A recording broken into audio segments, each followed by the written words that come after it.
عليكم ورحمة الله وبركاته.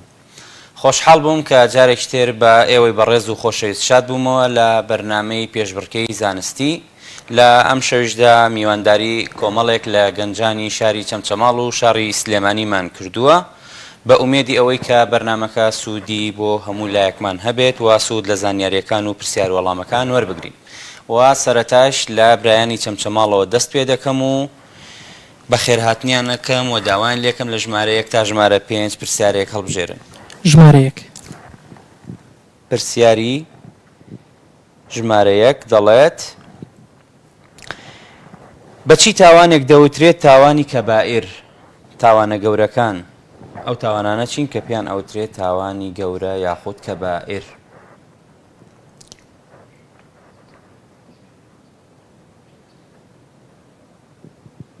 بەو تاوانانە وترێ کە ئاەتی لەسەریان حەدیسی لەسەراک بە تاوانی گەورە باس کراوە وەکو تاوانی کوشتن تاوانی زینا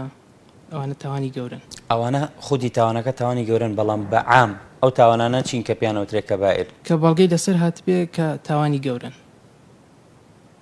ڕوونتر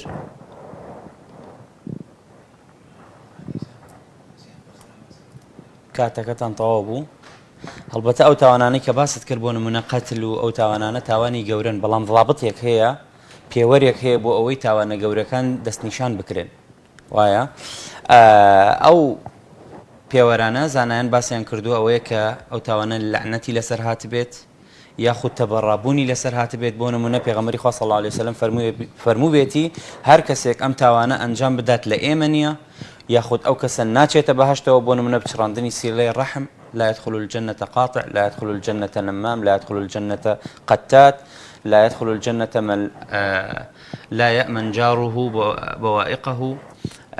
ئەوەی کە پێغەمبەری صلی الله علیه وسلم باسی ئەوەی لێ کرد بێت کە بەریە لێ یاخود سزایەکی لەسەر دابەزی بێت یاخود نعلەتێکی لەسەر هاتبێت نەفرینێکی لەسەر هاتبێت یاخود حەدێکی بۆ دانرابێت ئەو تاوانە بەوانە ئەوترێت تاوانی گەورە و کەبائیر.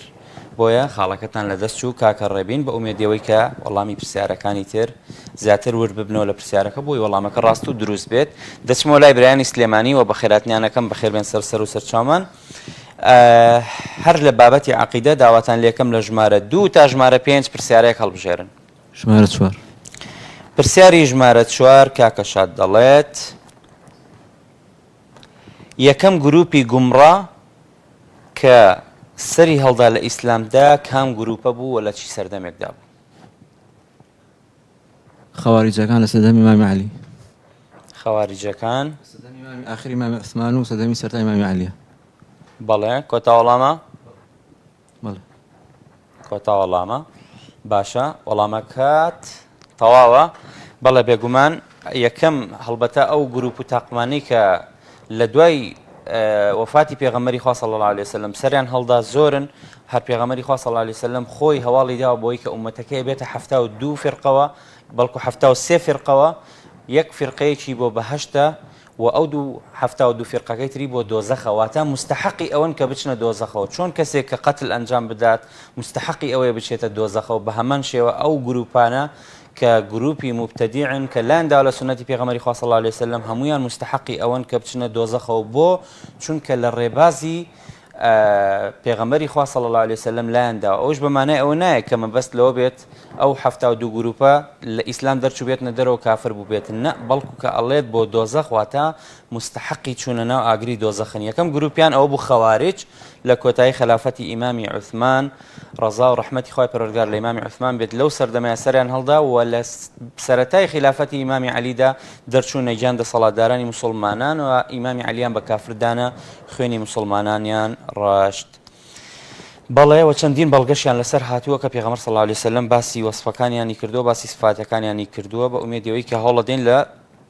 ئەڵقەکانی داهاتوودا پرسیار بخەینە یا تیش بخەینە سەر ئەو سیفاتانەی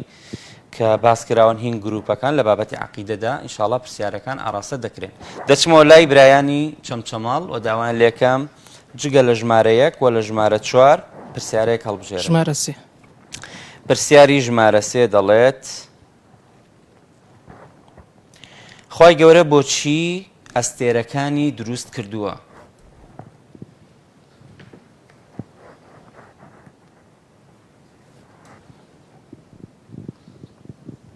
خۆی گەورە بۆ ئەستێرەکانی دروستکردەوە بۆی ئینسانی مێنێ لە ئەستێرەکان چەند لە ئێمە دوورن چەند گەورن کە ئەبینن چەند گەورن و عەزیمن خۆیان ئەزانن کە خی گەورە ئەم چەند عەزیمترە لەمانە کە ئەمان مەخلوقێکی خی گەورە خی گەورە خۆی خالقە چەند عەزیمترن لەم کەوکەبە گەورە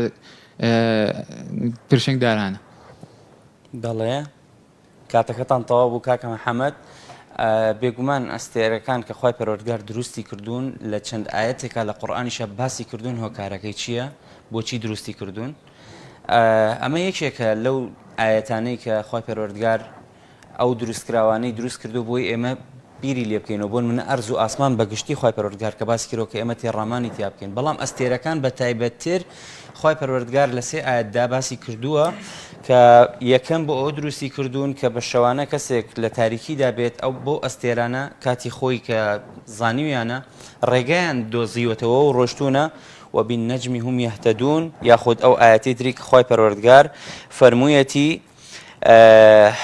ولقد زينا السماء الدنيا بزينة الكواكب ياخذ إن زينا السماء الدنيا بزينة الكواكب خوي پروردگار استيركاني بو أو دروس كردو بو جوان كردني آسمان كان وهروها رجوما للشياطين وهروها أويك باسم كرت لتهتدوا بها وهو الذي جعل لكم النجوم لتهتدوا بها بۆ ئەوەی کە کاتێک شەو لە شوێنێکی تاریکە دەڕۆن بەهۆی ئەو ئەستێرانەوە ڕێگاکەتان بدۆزنەوە. ئەمە هۆکارەکانی بوو هۆکاری دروستبوونی ئەستێرەوە خی پەروەردگاریش لە قورئاندا بۆ شێوازە بۆی باسکردوین خاڵەکەشتان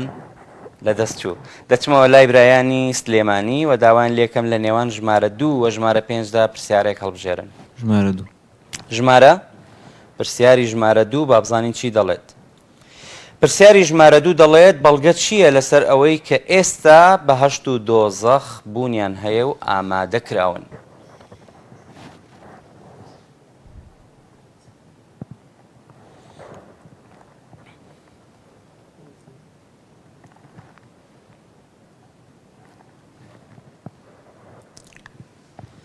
دو آيات خواهي قولها هيك خواهي قولها فرمي وسيق الذين كفروا إلى جهنم زمرا والآيات وسيق الذين أو آيات بلغنية لسر أو كاتكت أقداري بها أو باسي روجي قيامتكت إستا دوزخ وبهشت بلغتية لسر أو الجنة حق والنار حق كاتكت تيباريكا كشات آياتك بيقومان الجنة حق والنار حق بلام أو باسي أوناكا كإستا كبنيان هبت خواهي پروردگار لسورة بقرة فرمويتي كباسي بهشتي كردوه فرمويتي أعدت للمتقين واتا استدان راوة بو إيمان داران أو بلغي لسر چي لسروي كإستا بهشت بوني هي وهروها لباسي دوزختا فرمويتي أعدت للكافرين ودوزخيش ككاتب باسي دوزخي كردوه خواهي پروردگار فرمويتي إستا آماده كراوة بو بباوران أو أنا بلغن لسر أويكا ئێستا بەهەشت و دۆزەخ بوونیان هەیە و ئامادەش کراون و بەڵگەی تریشێ لە فەرمودەدا کە کاتێک خۆی پەروەردگار بەهەشتی دروست کردووە جبریلی ناردووە کە سەیری بەهەشتی کردووە و پێغەمبەری خوا صلی الله علیه وسلم خۆی پەروەردگار بەهەشتی پێنیشانداوە خۆی فەرموویەتی بینیم زۆربەی ئەهلی بەهەشت هەژارەکان بوون ئەوانە بەڵگەن لەسەرەوەی کە ئێستا بەهەشت و دۆزەخ بوونیان هەیە و ئامادە کراون. دەچمە لای پرسیارەکانی فقه و داواکەم لە برانی چەمچەماڵ لە ژمارە 1 تا ژمارە 5 پرسیارێک هەڵبژێرن. ژمارە 2 پرسیاری ژمارە 2 دەڵێت ئایا دروستە لە ماڵەوە سەگ ڕابگرین بە بەڵگەوە باسی بکە هەرژینی قایم بێ لە ڕووتان حکمی سەگ ڕاگرتن لە ماڵەوە چییە بە بەڵگەوە؟ دروست نییە چکە پێغەمبەری خوا صلی الله علیه وسلم فەرمووی لا يدخل مەلایکە ناچێتە ماڵێکەوە کەوا سەگ و خود بەرژێمە لە ڕووبەرستانە خود وێنی تیا بێت. بەڵێ ئەوە بەڵکەیەکەوە دروست نییە و حرامە و لە فرمودەیەکی ترە پێغەمبەری خوا فەرمووی صلی الله علیه وسلم هەر کەسێ سەگ ڕابگرێ لە ماڵا هەر ڕۆژێک و باقەت کێوێک چاکانی لەکەم دەبێتەوە. بەڵێ وەڵامەکە تەواوە کاکە محەممەد جەوهەر. بەڵێ خۆشەویستان ئەمە وەڵامی ڕاستی ئەم پرسیارەیە حکمی ڕاگررتنی سەگ بەرژینی قایم بێ لە ڕووتان لە ماڵەوە چییە؟ ئەوەیە کە دروست نییە و حرامە بە بەڵگەی ئەوەی کە پێغەمبەر صلی الله علیه وسلم فەرموویەتی هەر ماڵێک سەگی تێدا بێت یاخود وێنەی تێدا بێت ئەوە مەلائیکە ناچێتە ئەو ماڵەوە و لە فەرمودەیەکی تردا فەرموویەتی هەر کەسێک سەگێک لە ماڵەوە ڕابگرێت ئەوە ڕۆژانە دوو کێوی گەورە بەقەت دوو شێوی گەورە ئەجر و پاداشتی لە دەست دەڕوات. ئەمانە بەڵگەن لەسەرەوەی کە دروست نییە سەگ لە ماڵەوە ڕابگیرە ئیلا کە بۆ حیراست نەبێت یاخود ئەوەی کە کەسێک لە دەشتە و مەڕوشتی هەیە لەو کاتەدا ئاساییە کە بۆ حیراست و بۆ چاودێریکردن بەکاری بهێنێت والله ئەعلا وأعلم. و هەروەها لە بابەتی ئەوەی ڕاوکردنیشە سەگی ڕاوکردنیش کەسێک کە سەگی ڕاوگرتن بەکار دێنێت بەڵام لە ماڵەوە داینێ لە دەرەوەی ماڵەوە داینێت ئاساییە و هیچ تێدانە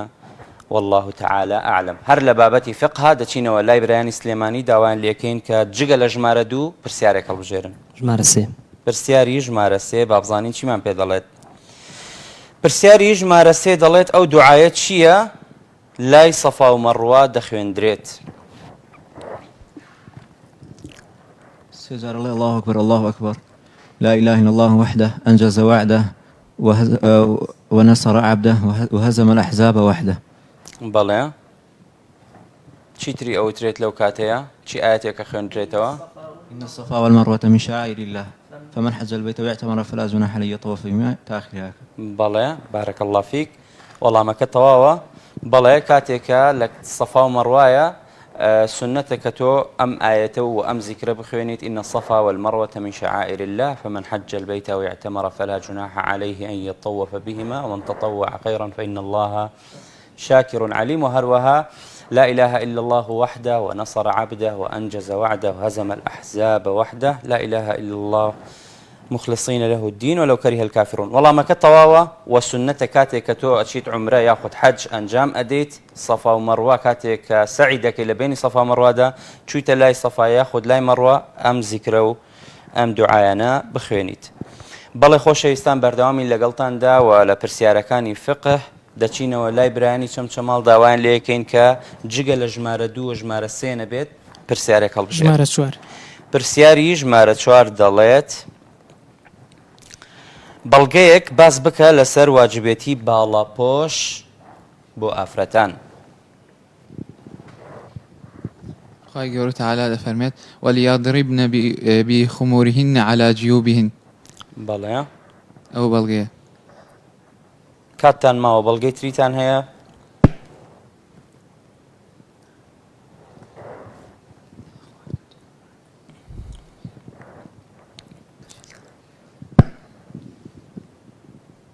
خی گەورە لە قورآنا فەرمێ بە ئافرەتانی ئیمانداران فەرمی پێغمبەری ئەڵەیهی پێیان بڵێ خۆیان داپۆشن لە ئاس پیاوانی نامەحرەمدا و لە سەحیحی بوخاریە پێغمبەری ئەڵەیهی فەرمێ بە ئافرەتان فەرمەی ئافرەتان خۆتان داپۆشن لە بەرامبەر پیاوانی نامەحرەمدا. بەڵێ براکەم وەڵامەکەتان تەواوە و کاکە محەممەد باسی کرد و هەروەها ئاەتی تریش هەیە ئەوەی کە باست کرد خی پەروەردگار فەرموویەتی یا ئەیها النبی قل لأزواجك وبناتك ونساء المؤمنين يدنين عليهن من جلابيبهن تا کۆتایی ئاەتەکە و ئاەتی تریشی لەسرە و هەروەها فەرمودەی پێغەمبەری خوش عليه الصلاة والسلام باس کراوە بەڵگەن لەسەر ئەوەی کە پێویستە لەسەر ئافرەتی مسلمان خۆی دابپۆشێت لە ئاستی کەسانی نامەحرەمدا. بەڵێ وەڵامەکە تەواو بوو خاڵەکەشتان بۆ نووسرا. دەچمەوە لای برایانی سلێمانی داوایان لێ ئەەکەم کە لە نێوان ژمارە 1 و ژمارە 5دا پرسیارێک هەڵبژێرن. ژمارەیەک. پرسیاری ژمارە 1 لە بابەتی فقهدا دەڵێت لە چی سوورەتێکدا باسی دەستنوێژ کراوە؟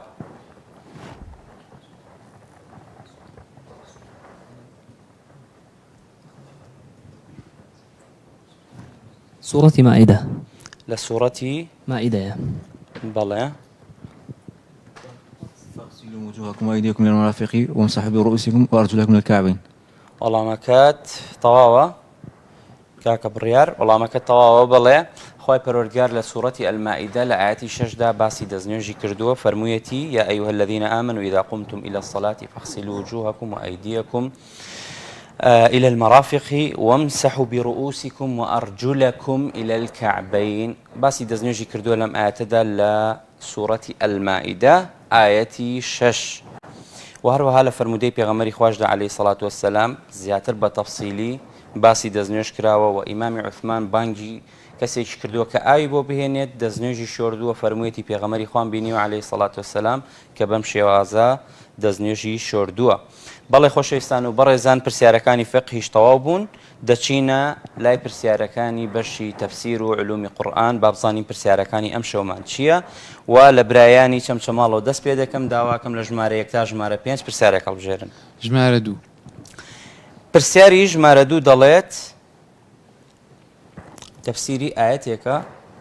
وشەیەک لەم ئاەتەدا با بزانین مانای چییە؟ خی پەروەردگار فەرموویەتی فەئیذە النجوم طومیست وشەی طومیست مانای چییە؟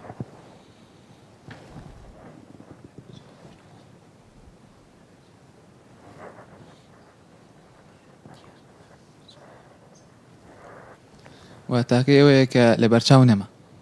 کاتێکە ئەستێرەکان لە بەرچاو نامێنن. کاتت ماوە زیاتر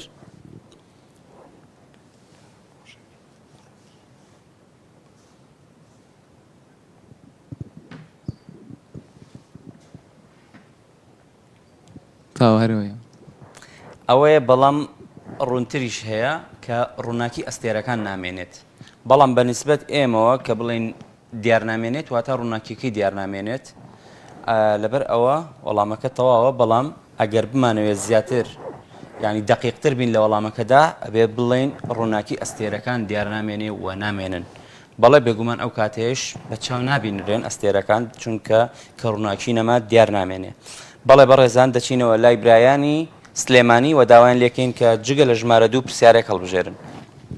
ژمارە 4 پرسیاری ژمارە 4 دەڵێت خی پەروەردگار فەرموویەتی لابثینە فیها ئەحقابە مەبەست لە ئەحقاب چییە لەم ئاەتەدا؟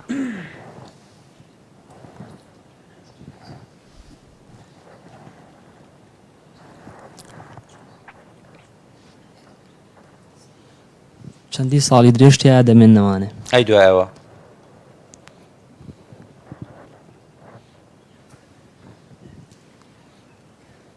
هەموو لە تەواوی تەمەنیان تیا ئەمێنەوە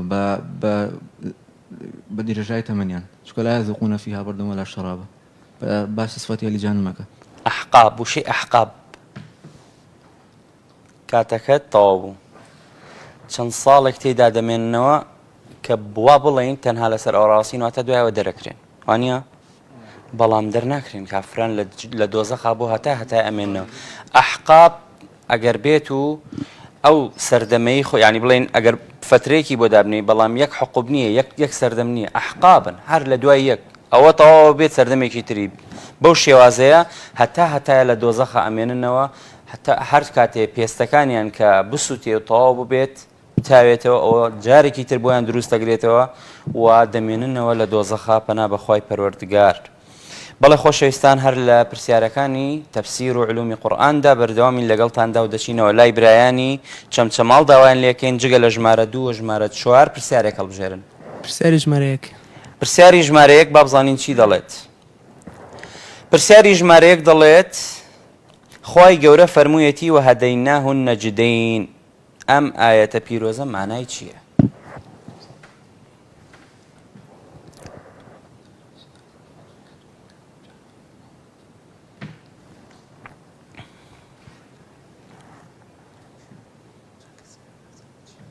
خۆی پەروەردگار باسێەوە کە ئێمە دوو ڕێگامان نیشان داوە ڕێگای کوفر و ڕێگای ئیمان یاخود ڕێگای باش و ڕێگای جان دۆزەخ بەڵام کەسەکان خۆیان نازادن ڕێگای باشتن و ڕێگای دۆزەخ. بەڵێ کۆتا وەڵامە؟ بەڵێ وەڵامەکە تەواوە. خی پەروەردگار إنا هديناه السبيل إما شاكرا وإما كفورا ياخذ وهديناه النجدين واتا ڕێگای ڕاست و دروستی بۆ ڕوون کراوەتەوە ئینسانەوە هەروەها ڕێگای چۆتیشی بۆ ڕوون کراوەتەوە. خی گەورە لە قورئانی پیرۆزدا باسی ئەوەی بۆ کردوون کە ئێمە چی ڕێگایەک بگرین بەرەو بەهەشت و ڕەزامەندی خوا دەمان با و چی ڕێگایەکەش بگرین بەرەو دۆزەخ و تووڕەیی خوا دەمان با پەنا بە خی گەورە. بۆیە خی پەروەردگار فەرموویەتی وهديناه النجدين واتا خی پەروەردگار هەردوو ڕێگاکەی بۆ ڕوون کردینەتەوە هیچ کەسێک عوزری نییە و کە ئەوترێت خۆی ئازادە لەوەی کە هەڵی بژێرێت ئەم قسەیە پێویستی بە ڕوونکردنەوە هەیە چونکە خی پەروەردگار فەرزی کردووە لەسەرمان ئێمە ڕێگای شوێنی ڕێگا ڕاستەکە بکەوین بەڵام لەگەڵ ئەوەشدا کەسێک کە هەر سەرکەشی بکە و ڕێگای دۆزەخ هەڵبژێرێ و ڕێگای خراپ هەڵبژێرێ ئەوە خی پەروەردگار إن أعتدنا للظالمين نارا أحاط بهم سرادقها ئەوە خوای پەروەردگار دۆزەخ و سزای توندی بۆ ئەو کەسانە ئامادە کردووە کە لە دنیادا ڕێگای ڕاست هەڵنابژێرن و شوێن ڕێگای چەوت دەکەون. بەڵێ دەچینەوە لای برایانی سلێمانی و داوایان لێکین لە نێوان ژمارە 3 و ژمارە 5دا پرسیارێک هەڵبژێرن. ژمارە 5. پرسیاری ژمارە 5 با بزانین چیمان پێ دەڵێت. پرسیاری ژمارە 5 دەڵێت قوتیلە الئینسان و ما ئەکفەرە. مەبەست لە قوتیلە لەم ئاەتەدا چییە؟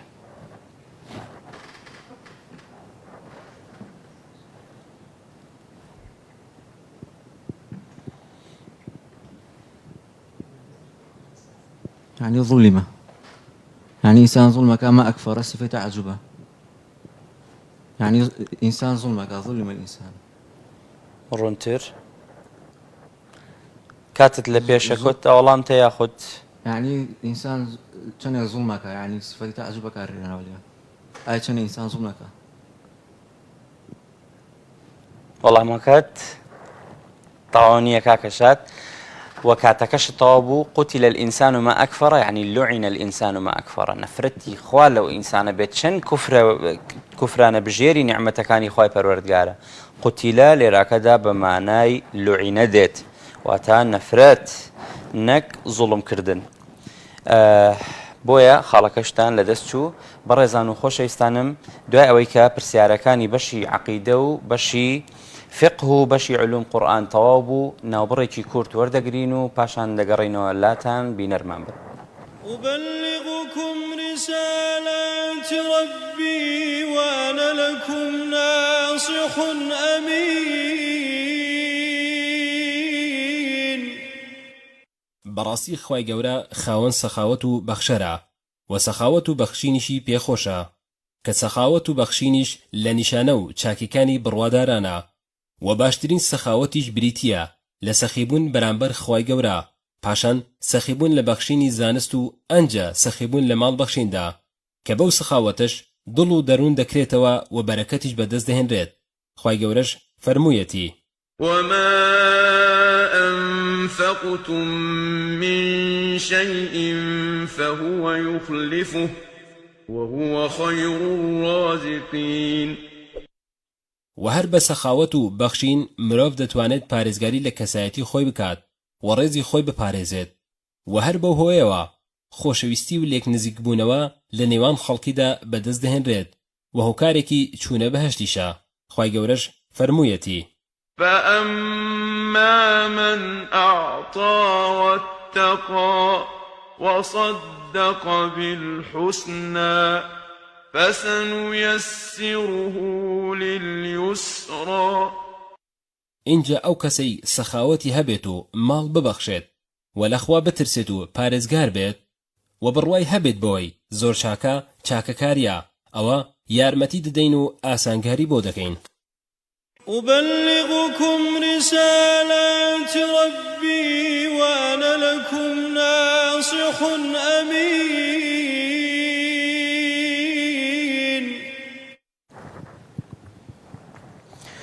خۆشەویستان و بەڕێزان گەڕاینەوە لاتان بۆ درێژە پێدانی بەرنامەکەمان بەرنامەی پێشبڕکێی زانستی دوای ئەوەی لە پرسیارەکانی عەقیدە و فقه و تەفسیر بووینەوە دەچینە بەشی پرسیارەکانی سیرە و لە برایانی چەمچەماڵەوە دەست پێ دەکەین و داوایان لێکەین ژمارەیەک هەڵبژێرن. ژمارەیەک. پرسیاری ژمارە 1 دەڵێت کاتێک پێغەمبەری خوا صلی الله علیه وسلم کۆچی کرد لە مەکەوە بۆ مەدینە چێی لە جێی خۆی بەجێهێشت و بۆچی؟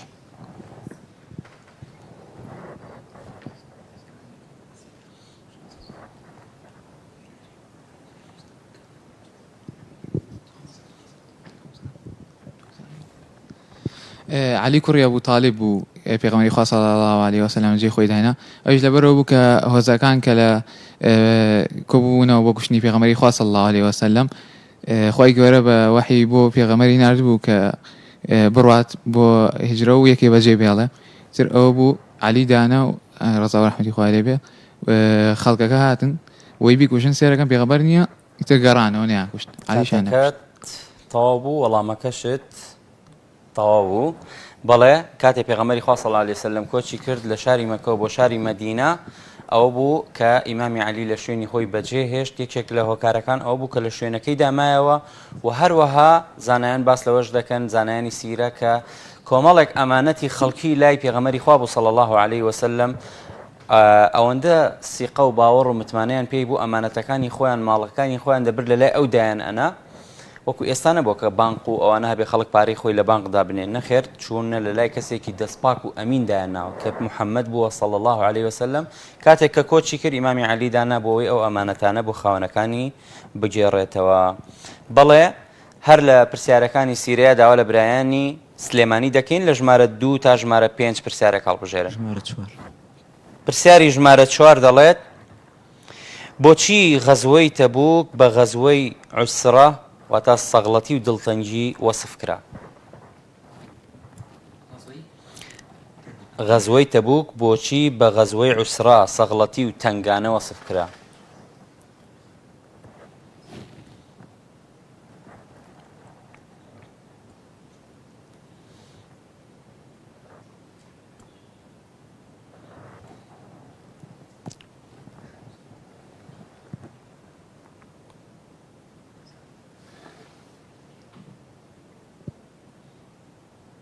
کاتەوا بوو کاکەشات وەڵام نەبوو عوسرا واتە هەر دیارە لە خۆیدا سەغڵەتی و تنگانە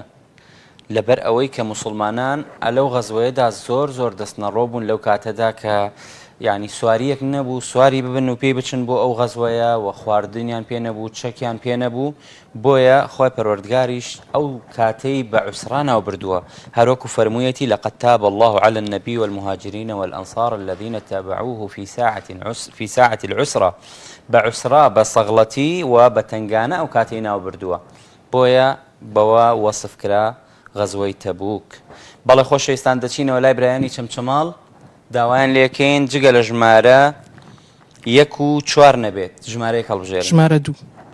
پرسیاری ژمارە 2 دەڵێت غەزوەی تەبوک لە چی ساڵێکدا بوو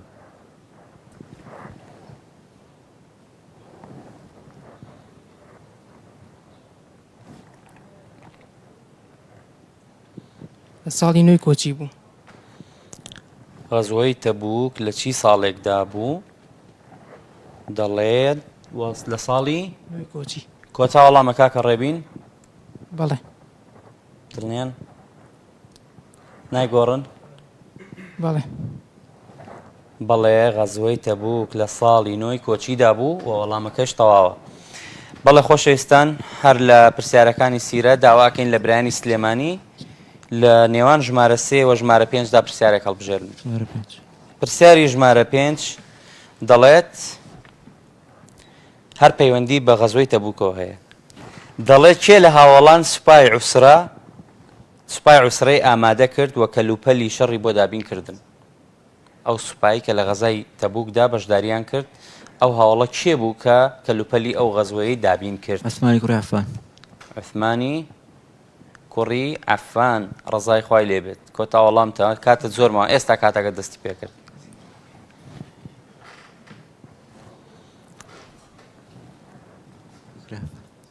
دەنگت بەرزۆکە کاکەشات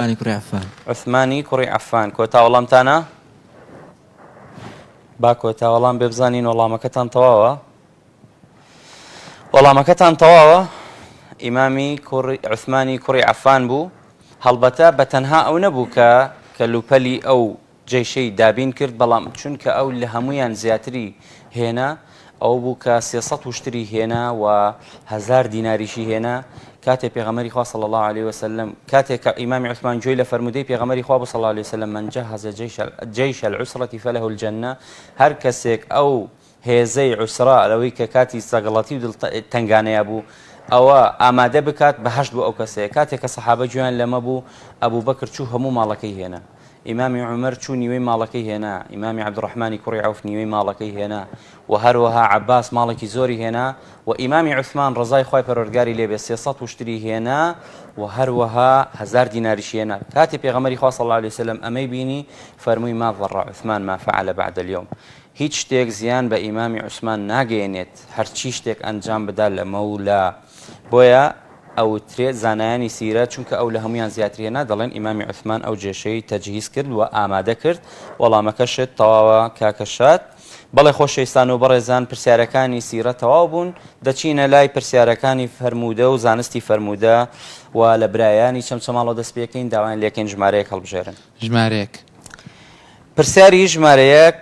باسی دوو کتێب ئەکات کاکە محەممەد دەڵێت کتێبی سیر عەلام النوبەلا و تەقریب التەهذیب دوو سەرچاوەن زانایان نەیانتوانیوە بێ پێویست بن لێی ئەو دوو کتێبە باس لە چی ئەکات و نووسەرەکانیان چێ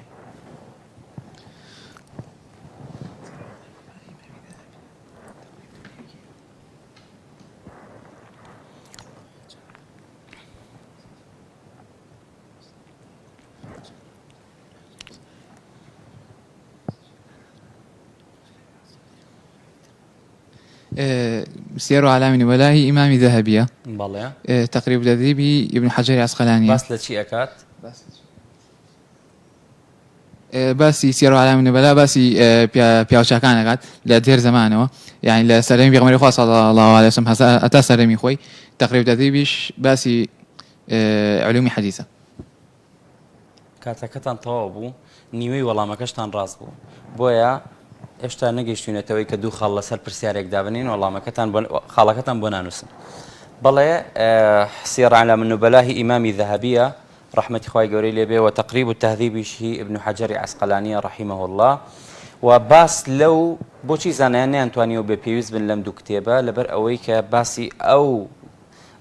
ڕاویانە دەکات کە فەرموودەی پێغەمبەری خۆیان جێڕاتوە عەلەیهی سەڵات وەسەلام قسەی زانایانی سەردەمی خۆیانیان لەسەر کۆ کردووەتەوە بۆیە زانایان تا ئەمڕۆژ ئەو کەسانی کە تەحقیق لە فەرموودەکانی پێغەمبەری خوا ئەکەن عەلەیهی سەڵات وەسەلام بە دواداچوونی بۆ دەکەن دەگەڕێنەوە بۆ ئەو سەرچاوانە چونکە زۆربەی وتەی زانایانیان کۆ کردووەتەوە و بە ئاسانی طالب علم دەتوانێت بگەڕێتەوە سەری و بزانێت حاڵی ئەو ڕاویە چییە ئایا ثیقەیە یاخود ثیقە نییە بەڵێ خۆشەویستان دەچمەوە لای برایانی سلێمانی داوایان لێکەم لە ژمارە 2 تا ژمارە 5 پرسیارێک هەڵبژێرن پرسیاری ژمارە 3 کاکەشاد لە کاتی قسەکردنە هەڵدا کەمێک دەنگت بەرزەوە بکە بەڵێ پرسیاری ژمارە 3 دەڵێت فەرموودەیەک باس بکە لەسەر زیکری چوونە ناو مزگەوت و هاتنە دەرەوە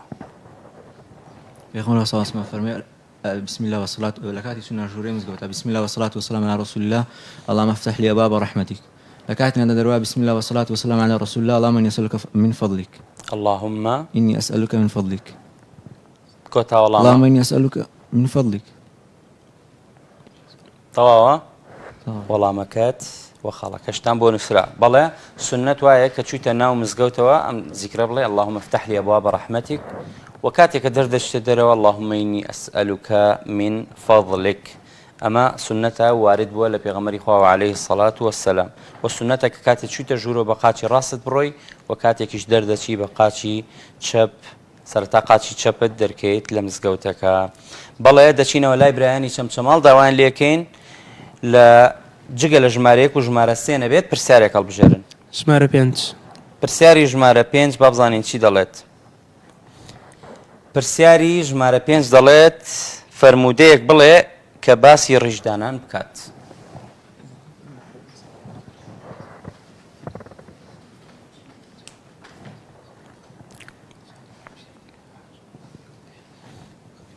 في خواه فرمي صلى الله عليه وسلم خالف المشركين أحفوا الشوارب ووفوا اللحى مخالفين المشركين تام كان سملتان كل كانوا روج تام بيرنا ولا فرموديك ترى الصحابة كانوا فرمي عليه رحمة إخوان النبيات وصفي بيغمري خواه صلى الله عليه وسلم كان كف اللحية بيغمري خواه رشيقي بريجواني هبو وتاوكو تملأ صدره وسرسنجي شدا بوشيبو بەڵێ وەڵامەکەت تەواوە ئەم فەرموودەیە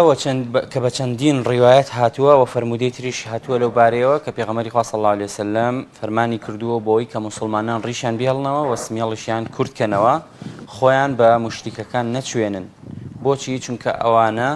ئەوان چیان نەکرد بۆ نمونە مەجووسیەکان چیان نەکرد سمێڵان ئەهێشتەوە و ڕیشیان دەتاشی بەڵام ئێمەی موسڵمان پێویستە مخالفەی ئەوان بکەین بەوەی کە ڕیشمان بهێڵینەوە و سمێڵیشمان کورتکەینەوە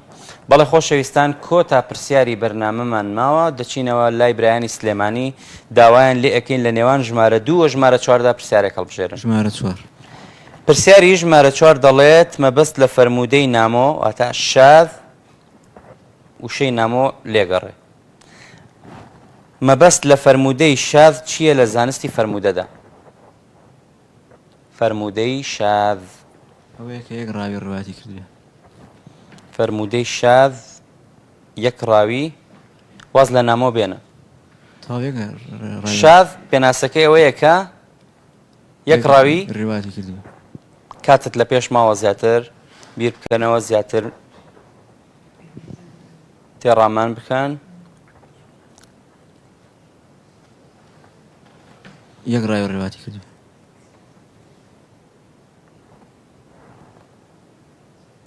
کاتەکە تەواو بکا کە شاد وەڵامەکەشت هەڵێ چونکە مەرجنی ئەگەر یەک ڕاویەکیش ڕیواەتی کردبێ با ڕاویەک بێ. فەرموودە هەیە من فەرموودەی یەکەمی سەحیح بوخاری پێ ئەڵێم کە ئینەمە الأعمال بالنیات یەک ڕاوی ڕیواەتی کردووە. لە چەند طەبەقەیەک زیاتر لە طەبەقەیەک یەک ڕاوی وە لە سەحابەکانیشە یەک سەحابی ڕیواەتی کردووە کە کێیە؟ کە ئیمامی عومەرە ڕەزا و ڕەحمەتی خۆی پەروەردگاری لێبێ و لە تابعینە عەلقەمە ڕیواەتی کردووە و لە دوای تابعین محەممەدی کوڕی ئیبراهیم ڕیواەتی کردووە. یەک ڕاویە بەڵام سەحیحیشەوە زانایان بە سەحیحیاندانەوە وەریان گرتووە. بەڵام فەرموودەی شاذ چییە؟ فەرموودەی شاذ ئەوەیە کە ڕاویەک مخالفەی ڕاویەکی تر بکات کە لە خۆی سیقەترە یاخود مخالفەی کۆمەڵێک لە ثیقات بکات. فەرموودەیەک ئەجێڕێتەوە خۆی ثیقەیە ممکنە خۆی ثیقە بێت بەڵام مخالفەی کردووە لە مەتنەکەیە حەدیثێکی گێڕاوەتەوە کە ئەم حەدیثە پێچوانەیە لەگەڵ فەرموودەیەکترا کەسێک گێڕایەتەوە لەم ثیقەترە یاخود فەرموودەکەی ئەم پێچەوانەی فەرموودەی کۆمەڵێک لە ثیقاتە هەمویان جێگەی متمانە و باوەڕ پێکراون بۆیە فەرموودەکەی ئەم شاذە و شاذیش لە قسمی ضعیفە فەرموودە وەرناگیرێت و ئەگەر شاذ بوو أو بيناسي شاذ ما خالف الثقة لمن هو أوثق منه يأخذ ما خالف الراجح لمن هو أرجح منه هموي أبيت والله مكات طواونية بەڵێ بەم شێوازە خۆشەویستان و بەڕێزان هاتینە کۆتایی بەرنامەی ئەم شەومان لە نێوان برایانی چەمچەماڵ و برایانی سلێمانی و خاڵەکانیش بۆ شێوازن کە دەیبینن حوت بۆ برایانی چەمچەماڵ و 5 خاڵیش بۆ برایانی سلێمانی بە ئومێدی ئەوەی کە هەمومان سوودمان لە بەرنامەکە و لە پرسیار وەڵامەکان وەرگرت بێت سوپاسی ئێوەی بەڕێز دەکەم کە تاوەکو ئێستا لەگەڵمان بوون سوپاس بۆ هاوکارانم لە بەشی کۆنتڕۆڵ و سوپاسی ئەم برا خۆشەویستانش دەکەم کە لێرە لە ئەستودیۆ لەگەڵماندا ئامادە بوون خی گەورە ئەجر و پاداشتان بنووسێت تا ئەڵلقەیەکی نوێ بەخوای گەورەتان ئەسپێرم وەسەلام عەلەیکم وەڕەحمەت اللهی وبەڕەکاتوه أبلغكم رسالات ربي وأنا لكم ناصح أمين أبلغكم رسالات ربي وأنا لكم ناصح أمين شهر رمضان الذي أنزل فيه القرآن هدى للناس